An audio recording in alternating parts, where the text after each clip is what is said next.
Sir, आप इतिहास के बड़े स्कॉलर हैं, बताइएगा कि इब्राहिम लोदी की पानीपत की दूसरी लड़ाई में हार क्यों हो गई थी? थोड़ा हमारे व्यूअर्स को समझाइएगा। देखिए, पानीपत की दूसरी लड़ाई, पहली लड़ाई जो बाबर से होती है 1526 में पानीपत के मैदान में। राइट। इसमें इब्राहिम लोदी की हार के कई कारण थे। बाबर लिखता है कि इब्राहिम लोदी को जंग करने की समझ नहीं थी। अच्छा। वो कभी आगे बढ़ जाते थे और कभी बीच में रुक जाते थे। दूसरी बात वो लिख रहा है कि भारतवासियों को तलवार चलाना नहीं आता था। यानी इब्राहिम लोदी के सिपाही जो थे उन्हें तलवारबाजी कम ही को आती थी। अच्छा। तीसरी बात, बाबर के जीत का जो सबब बना वो था तोपखाना। जब इब्राहिम लोदी तेजी से उनके फौजी बढ़े तो बाबर के लोगों ने तोप से गोले बरसाए। तो आप कल्पना कीजिए कि जिन लोगों ने कभी बारूद नहीं देखी हो और पटाखे की आवाज़ नहीं सुनी हो, उन्हें तोप का गोला गिरेगा तो जो घुड़सवार होंगे वो तो उनका घोड़ा बिदक जाएगा, वो वैसे ही भाग जाएंगे। और जो पैदल सिपाही जो आएंगे वो तो 1 किलोमीटर दूरी पर ही मारे जाएंगे। चौथी बात जो है कि इस लड़ाई में तुलुगामा की पद्धति को, जो टेक्नोलॉजी थी, टैक्टिक्स थे, उसको बाबर ने अपनाया। एक तरह से दूरी से सर्कल घेर कर पीछे से हमला किया गया इब्राहिम लोदियों पे। एक तो आगे से तोप की आवाज़, पीछे से उन लोगों बाबर के सिपाहियों ने घोड़े से हमला किया। तो इब्राहिम लोदी के फौजियों में भगदड़ इसलिए मच गई कि एक तो कहाँ से आ गए, पीछे से कैसे आ गए, क्या बीच वाले भाग गए या आगे वाले भाग गए, कि ये पीछे आ गए। आगे वालों ने सोचा कि अरे पीछे वालों का क्या हुआ।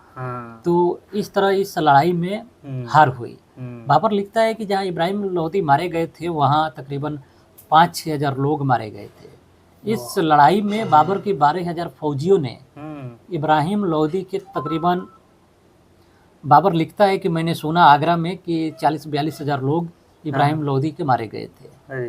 ये कल्पना कीजिए। हालांकि बाबर ये भी लिखता है कि हम लोगों ने गिना तो 15-17 हज़ार लोग मारे गए थे और जब उनको पीछा किया गया तो बहुत सारे लोग मारे गए होंगे। आप इस बात को समझिए। तो बाबर ये भी लिखता है कि 40-42 हज़ार लोग मारे गए थे। तो लड़ाई का यही सबब बना कि ये लड़ाई एक बेसर पैर की लड़ाई की गई थी। बाबरनामे में ये भी लिखता है कि इब्राहिम लोदी के पास खजाना बहुत ज़्यादा था, लेकिन उसने कंजूसी की है।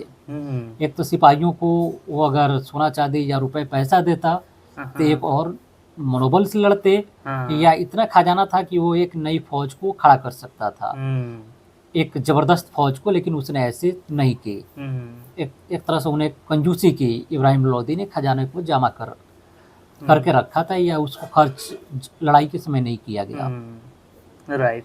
अच्छा, एक और बात, इस लड़ाई में महमूद लोदी जो इब्राहिम लोदी के भाई थे, उन्होंने कहा था कि अब लड़ाई जो हम हार रहे हैं इब्राहिम लोदी से, तो बेहतर है कि इस लड़ाई से चले चलें। अच्छा। फिर नए सिरे से जंग लड़ेंगे, हमारे पास कमी थोड़ी ना है। लेकिन कहते हैं ना कि इब्राहिम लोदी ने जंग से भागना गवारा नहीं किया, बल्कि उसने लड़ाई लड़ी कि हम पठान हैं तो हम वापस नहीं जा सकते, हम लड़ाई करेंगे ही। और मारे गए। लेकिन उनके भाई ये जो भी थे महमूद लोदी, वो वहाँ से फिर तो उतना धन दौलत हाथ लगा होगा बाबर का, तो और स्ट्रांग हो गया होगा। हाँ, वो पूरा खजाना इन लोगों का हाथ लग गया। और राजा विक्रमाजीत जो मदद देने आए थे इब्राहिम लोदी को, वो भी मारे गए। और उनके खानदान के लोग जो आगरा के किला, यानी जो जहाँ इब्राहिम लोदी रहा करते थे, वहाँ से भाग रहे थे, तो हुमायूं के फौजियों ने पीछा करके कोहिनूर हीरा को छीन लिया था उन्हीं से। अच्छा। हाँ। तो सर इस